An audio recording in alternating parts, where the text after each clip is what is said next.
اعوذ باللہ من الشیطان الرجیم بسم اللہ الرحمن الرحیم۔ آج 20 جون ہے اور سوموار کا دن ہے 2020۔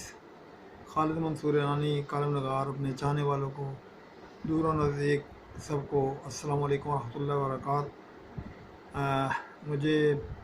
سعودی عرب سے آئے تقریباً 4 دن ہو گئے ہیں، تو کیونکہ کرنٹینہ میں اپنے آپ کو کرنٹائن کیا ہوا ہے گھر میں، باہر ذرا میل جول نہیں ہے، دوستوں کو بھی منع کیا اور رشتہ داروں کو بھی، تو اب آج 5واں دن تھا، تو میں نے کہا اپنے ساتھیوں کے لیے یوٹیوب میں جو میں اپنی بات چیت چڑھاتا ہوں وہ آج کر لوں۔ ان دنوں میں دو موضوع بہت اہم ہیں۔ پہلا موضوع تو یہ کہ بجٹ کے بعد پاکستان میں کرونا نے جو ایک دم سے تیزی دکھائی ہے اور اس سے جو موت ہوئی ہیں اور لوگ جو اس میں مبتلا ہوئے ہیں، ایک تو یہ ایشو بن گیا، اور دوسرا یہ کہ بھارت کا جو نیپال، پاکستان اور چین کے ساتھ سرحدی معاملہ چل پڑا ہے، یہ کس اونٹ کروٹ بیٹھے گا، رسمی طور تو کچھ نہیں کہہ سکتے، لیکن ظاہری طور پر جو نظر آ رہا ہے بھارت کو مکمل طور پر اس میں شکست نظر آ رہی ہے، اور بھارت نے پاکستان کے خلاف جو دنیا میں ایک پروپیگنڈا کر رکھا تھا ایز اے دہشت گرد اور تنہا کرنے کا، اور جو گیدڑ بھپکیاں دے رہی تھی اس پاک سرزمین، ایسی سرزمین جس کی بنیاد لا الہ الا اللہ محمد صلی اللہ ہے، اور میں ہمیشہ کہتا ہوں کہ آپ صلی اللہ علیہ وسلم اور اللہ پاک کا خصوصی کرم اور سایہ ہے، معجزوں میں سے معجزے چلے آتے ہیں۔ 72 سال سے بھارت اپنی تمام ناپاک ارادوں اور سازشوں کے باوجود ناکام و نامراد ہوا، اور اب یہ عالم ہے کہ جو پاک سرزمین پاکستان کو تنہا کرنا چاہ رہا تھا اس وقت دنیا میں تنہا ہو گیا، اور اس کی تنہائی اور اس کے ساتھ اللہ کی جانب سے دی جانی سزا کی بات کا اندازہ اس بات سے لگائیں کہ روس جیسا ملک جو کئی دہائیوں اس کا اتحادی رہا، اب اس نے نہ صرف یہ کہ بالکل کوڑا جواب دے دیا، بلکہ ہمارے مسائل میں افغانستان جیسا ملک، جس ملک میں اس نے کروڑوں اربوں ڈالر انویسٹمنٹ کی، اپنا جال بچھایا جاسوسوں کا، اور افغانستان کے ایسے لوگ جو پاکستان دشمنی پیش سے ان پر اتنی زیادہ سرمایہ کاری کی اور ہر وہ قدم اٹھایا جس سے پاکستان کو نقصان پہنچا تھا، افغانستان جیسے ملک سے بھی بھارت کے لیے ایک لفظ کلمہ خیر نہیں نکلا۔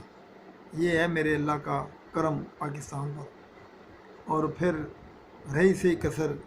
نیپال جیسا ملک جس کی تمام تر ذمہ داری حفاظت سے لے کے خوراک تک، اقتصادیات سے لے کے صحت تک بھارت کے ہاتھ میں تھی، اور وہ نیپال جہاں بھارت کے کہنے کے بغیر ایک پتہ نہیں ہل سکتا تھا، آج وہی نیپال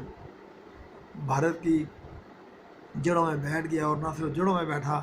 بلکہ پوری دنیا میں بھارت کی جگہ انسائی ہو رہی ہے۔ اگرچہ نشانہ تو پاکستان تھا، بہانہ بھی انہوں نے کوئی اور رکھ کے پاکستان کو کرنا تھا، لیکن میرے اللہ نے کرم کیا اور پاکستان کو نہ صرف یہ کہ سرخرو کیا بلکہ دنیا بھر میں بھارت کو ذل و خوار اور رسوا کر کے رکھ دیا۔ یہ علیحدہ بات ہے کہ بھارت کے بارے میں جو عموماً میں کہتا ہوں، چانکیائی سیاست کا لمبردار، جدی پشتی، 0 سے 100% تک مکار، عیار، جھوٹا، بے شرم، انتہائی، اور ایسا ضدی بگڑا ہوا کہ وہ کسی سچ کو ماننے کے لیے کبھی بھی تیار نہیں ہوا۔ اس کی چھوٹی سی ایک مثال ہے،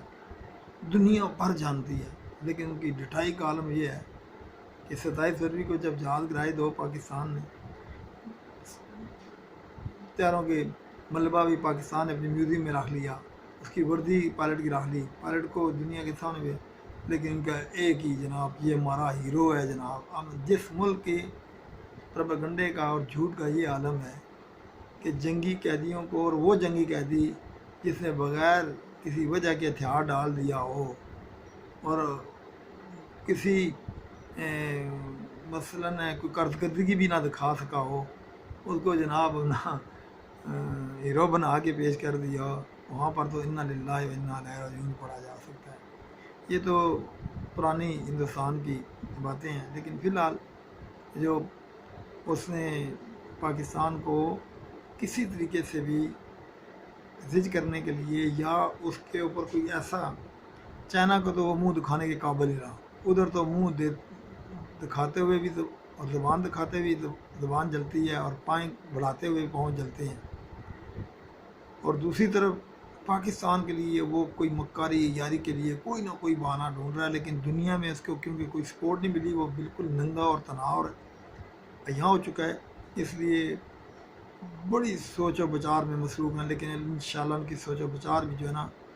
وہ تباہ و برباد ہوگی۔ اب وہ نیپال کو تو یہ کہہ کر کہ جی ہمارا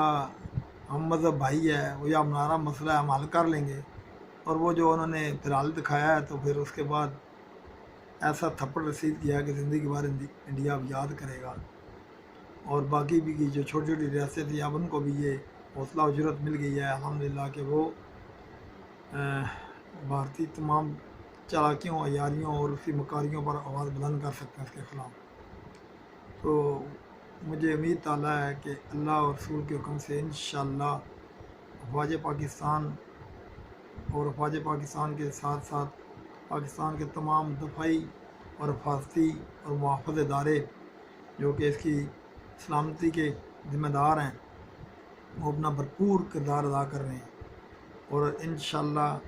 کچھ عرصہ پہلے جو 2 پاکستانی سرخانے مقیم پاکستانی افراد کے ساتھ جو کچھ بھارت نے کیا اس کا بھی اس کو جواب مل جائے گا۔ اور یہاں پہ میں اگر کرنل حبیب صاحب کا ذکر نہ کروں تو دکھ کی بات ہوگی کہ ایک کرنل حبیب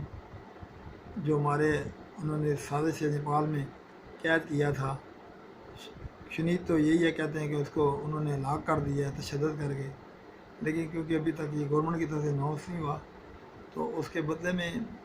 کئی بھارتی کرنل اور میجر جو ہے نا وہ انشاءاللہ اپنے انجام کو پہنچیں گے، اور بھارت یہ اچھی طرح جانتا ہے۔ اور وہ جو ہمارے پاکستانی سفارتخانے کے افسروں کو انہوں نے اغوا کیا تھا، اس کا بھی رزلٹ اس کو بہت جلدی مل جائے گا۔ باقی رہا اپنے ملک کے اندر وہ بدکماش اور وہ کیا کہنا چاہیے ایجنٹ جو کھاتے پاکستان کا ہیں اور گن کسی اور کے گاتے ہیں، ان کے منہ بھی اب بالکل بند ہو جانے چاہیے۔ اب وہ جو بڑی بڑکیں لگاتے تھے بیہاف آف افغانستان اور بھارت کے، اب ذرا بول کے دکھائیں، اور اس سے بڑی اور کیا بات ہوگی کہ جناب والا جس بھارت نے پاکستان کے خلاف سازشیں بنی تھی، ساری کی ساری چالیں مکمل طور پر تاریخ میں جائیں تو وقت ضائع نہیں کرتا، الٹ ہو گئی ہیں۔ البتہ ایک بات جو ہمیشہ میں کہتا ہوں، الحمدللہ اس پر عمل بھی ہم کرتے ہیں، ہم سب نے محب وطن پاکستانیوں نے اور ہم مجھ جیسے سمیت پاکستانی نے یہ حلف اور عہد کر رکھا ہے کہ انشاءاللہ اپنی حفاظت کے لیے، اپنے ملک کی حفاظت کے لیے کٹ مریں گے، اور کوئی بھی میلی آنکھ سے دیکھے گا تو اس کی میلی آنکھ کو جڑ سے نکال دیں گے۔ اور یہ ماضی میں ہم نے کی ہے، ایسی بات نہیں ہے، دکھایا ہے، اور الحمدللہ ہماری پوری قوم مجھ سمیت اپنی افواج پاکستان اور آئی ایس آئی کی پشت پہ سیسا پلائی ہوئی دیوار بن کر کھڑی ہے۔ لیکن جو بات بتانے کی ہے وہ یہ ہے کہ ہم نے دشمن کو کبھی کمزور نہیں سمجھنا۔ انشاءاللہ افواج پاکستان تو ہے ہی ہے، اس کے حفاظتی ادارے، خواہ وہ پولیس ہے، رینجرز ہے، ایف آئی اے ہے، اسپیشل برانچ ہے، سی اے ڈی ہے، اور بھی جو بھی آئی بی ہے، سب وہ اپنا کردار ادا کریں گے، لیکن بطور سویرین پاکستانی ہم نے بھی انشاءاللہ العزیز اپنا بھرپور کردار ادا کرنا ہے اللہ کے حکم سے۔ اور بھارت کے کسی پروپیگنڈے میں نہیں آئے، اور آپ ہم جو مرضی بھی کریں گے، بھارت کی ہڈی پسلی بھی یہ کر دیں گے تو وہ کبھی بھی نہیں بتائے گا۔ اس لیے نہیں بتائیں گے کہ وہ اس لوم میں ہیں کہ ہم بڑے ہیں، ہمارے پاس اسلحہ بہت ہے، ہمارے پاس فوج بہت ہے۔ تو میں اس بارے میں ایک بات کہنا چاہوں گا کہ کچھ لوگ جو وہ کہتے ہیں کہ قصور کمہار کا تو غصہ کھوتی پر اتارنا، یعنی کہ اب بجٹ ہوا ہے تو اس بجٹ میں افواج پاکستان کو جو بہت معمولی ہے ہندوستان کے مقابلے میں دیا گیا، لیکن اس میں بھی جو الو کے کان جیسے لوگ ہیں وہ بڑی مطلب اچھل کود کر رہے ہیں۔ میں صرف ایک واقعہ سنا کے آپ کو اجازت چاہوں گا کہ ہمیں اپنے دفاع سے کبھی غافل نہیں ہونا چاہیے اور اس پر نہ کمپرومائز کرنا چاہیے۔ نبی پاک صلی اللہ علیہ وسلم نبیوں کے سردار تھے۔ ایک دعا اور ایک خواہش پر اللہ تعالیٰ جو چاہتے وہ ان کو عطا کر دیتے، لیکن دنیاوی معاملات میں کیا تھا کہ آپ کئی پیر بھوکے رہتے تھے، ان کا لباس پیوند کاری کے نمونہ ہوتا تھا، لیکن انہوں نے اپنے رہائشگاہ پر اعلیٰ سے اعلیٰ، بہترین سے بہترین اور نئی سے نئی تلواریں کمی بیش اللہ معاف رہے 12 کے قریب انہوں نے لگا رکھی تھیں۔ وہ کوئی تلواروں کے وہ محتاج نہیں تھے، لیکن دنیاوی معاملات میں انہوں نے دشمن پر اپنا رعب ڈالنے کے لیے کہ جب کوئی دنیا کا کسی بھی ملک سے کوئی وفد آئے یا جب دشمن آئے تو ان کی ظاہری حالت کو نہ دیکھے، صرف ان کی ظاہری حالت پہ نہ جائے۔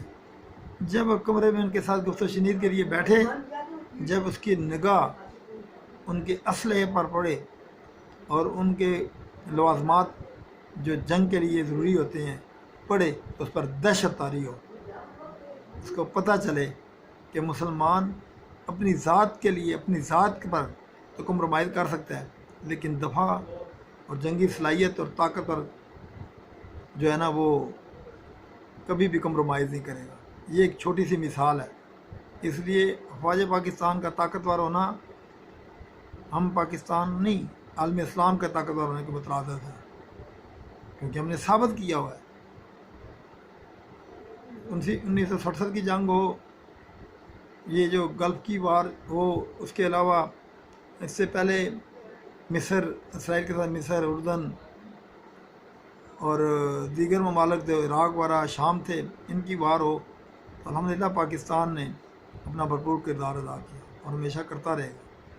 ترکی کے حوالے سے پاکستان نے بھرپور ادا کیا جب سائپرس کی لڑائی لگی تھی، اور پھر اس کے علاوہ پاکستان کو جب بھی پکارا گیا تو پاکستان نے اپنی صلاحیتیں اپنے عالم اسلام کے لیے وقف کی، کارنامہ اس طرح انجام دیے۔ لہذا یہ بجٹ کے موقع پر ہندوستان کے مقابلے میں انتہائی کم ہونے کے باوجود بجٹ پر جو شور و غوغا کر رہے ہیں یہ غدار نما لوگ، ان کو میں یہ بتانا چاہتا ہوں کہ جس ملک کی فوج مضبوط نہ ہو تو اس کے ساتھ عراق اور شام والا حال ہوتا ہے، اور ماضی میں جائیں تو بغداد کا سرنڈر ہونا کیوں تھا؟ ایک اس طرح کے غداروں کی وجہ اور دوسرے طاقت میں اسلحی طاقت میں کمزوری کی وجہ سے، کیونکہ اس وقت کے حکمرانوں نے اس وقت کے وقت کے مطابق اپنے آپ کو ہیرو جوہرات اکٹھے کرنے میں لگا رکھا تھا، اسلحی طاقت اور فوج کو مضبوط نہیں کیا تھا، اور پھر وہ اپنے غدار کی وجہ سے لاگو خان کو یہ موقع ملا کہ اس نے پھر نہ صرف یہ مسلمانوں کی لاشوں اور کھوپڑیوں کے مینار بنائے بلکہ دریائے فرات اور دجلہ کو جناب ان کے خون سے سرخ کیا۔ لہذا میں بطور پاکستانی ایک ادنا شخص ہونے کی حیثیت سے افواج پاکستان کو سلام پیش کرتے ہوئے غداروں کو متنبع کرتا ہوں اور اپنے حفاظتی ملک کے اداروں سے درخواست کرتا ہوں کہ یہ جو فیس بک ہے یا واٹس ایپ ہے، یا یوٹیوب ہے، اس پر جو بھی غداران وطن ہے جس کا آپ نے کلام کما کرنے کے لیے قسم کھائی ہے، ان کو انجام تک پہنچائیں اور ان کو اسی طرح رد الفساد میں چن چن کر ختم کریں جس طرح رد الفساد میں غداران پاکستان اور دشمنان پاکستان کو ختم کیا۔ بہت بہت شکریہ۔ وما علینا الا البلاغ، والسلام۔